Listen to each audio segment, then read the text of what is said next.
একদম ভিন্নধর্মী একটা ডেজার্ট নিয়ে হাজির হয়ে গিয়েছি।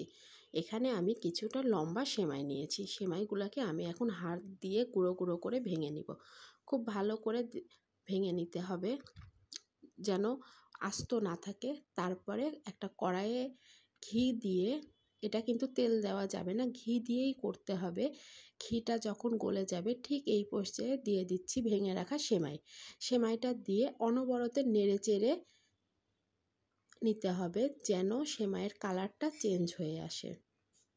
যখন দেখবেন নাড়াচাড়া করতে করতে সেমাইয়ের কালারটা পরিবর্তন হয়ে গিয়েছে, ঠিক এই পর্যায়ে দিয়ে দিতে হবে কর্নডেক্স মিল্ক। এখানে কিন্তু কর্নডেক্স মিল্কই দিতে হবে। কর্নডেক্স মিল্ক না দিলে কিন্তু এই আঠালো ভাবটা আসবে না। কর্নডেক্স মিল্ক দেওয়ার পরে এইটাকে আবারও মিক্সড করে নিতে হবে। মিক্সড করে নেওয়ার পরে দেখেন একটা আঠালো ভাব চলে এসেছে। তারপরে আমি এটাকে একটা মোল্ডে সেট করে নিব। আর এটা কিন্তু আমার যে মোল্ডে সেট করছে, আপনাদের যদি এই মোল্ডটা না থাকে তবে আপনারা কিন্তু চাইলে যে কোনো টাইপের বাটিতেও এটা সেট করতে পারেন। এই যে এই পর্যায়ে আমি মোল্ডের মাঝে ঘি দিয়ে দিচ্ছি। এখানে আপনারা চাইলে কিন্তু তেলও ব্রাশ করে নিতে পারেন। এটা কিন্তু তেল বা ঘি ব্রাশ না করলে কিন্তু মোল্ড থেকে উঠবে না। আমি সবগুলো সেমাই একটু একটু করে ওখানে দিয়ে দিয়েছি। তারপরে হাত দিয়ে চেপে চেপে সুন্দর একটা শেপ করে নিচ্ছি। এটাকে আর কি পাখির বাসার মতো এটা একটা শেপ হচ্ছে। তারপরে একটা বাটিতে আমি 1 চামচ পরিমাণ কর্নফ্লাওয়ার নিয়ে অল্প একটু পানিতে গুলিয়ে নিচ্ছি। কর্নফ্লাওয়ারের বদলে কিন্তু কাস্টার্ড পাউডারও দেওয়া যাবে।